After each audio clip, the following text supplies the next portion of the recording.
ఈ సినిమా ఇది ట్రైలర్ చూస్తుంటే మళ్ళీ మాకు జాతి రత్నాలు ఎంత నువ్వేమో దానికి రెట్టింపు నవ్వు ఇది అవుతుంది. తప్పకుండా అది దట్ ఈస్ అంటే జాతిరత్నాలు ఒక ఇన్స్పిరేషన్గా తీసుకున్న బట్ రెట్టింపు నవ్వులు ఐ థింక్ ఒక కొత్త న్యూ ఎక్స్పీరియన్స్ ఇవ్వబోతున్నాం, that is for sure. Vasu గారు సార్, అదే ఇందాక డేట్ గురించి చెప్తున్నారు కదా, మంచి డేట్ అని. అంటే మీరు ఇది వరకు డిస్ట్రిబ్యూషన్లో కూడా ఉన్నారు కదా, చాలా నాళ్ళ నుంచి మనం ఎప్పటి నుంచో అనుకునే మాట దివాళీ అనేది కొంచెం అన్సీజన్ అంటారు మన దగ్గర. ఏంటి పైగా 3 సినిమాలు.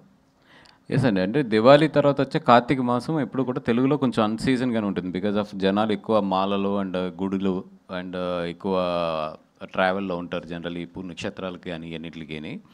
సో పీపుల్ అంతా కూడా apart from the film they will engage with the god and ఇవన్నిటిలోని కూడా. బట్ అందుకే మిడ్ ఆఫ్ ద కార్తీక మాసం వెళ్ళకుండా దివాళీ తర్వాత కార్తీక మాసం స్టార్ట్ అవుతుంది కాబట్టి అందుకే వేస్తే I always prefer before the Karthika మాసం లేదా ఆఫ్టర్ కార్తీక మాసం అనుకుంటాం. దీనికి ఆఫ్టర్ కార్తీక మాసానికి వెళ్తానికి ఛాన్స్ లేదు ఈ సినిమాకి.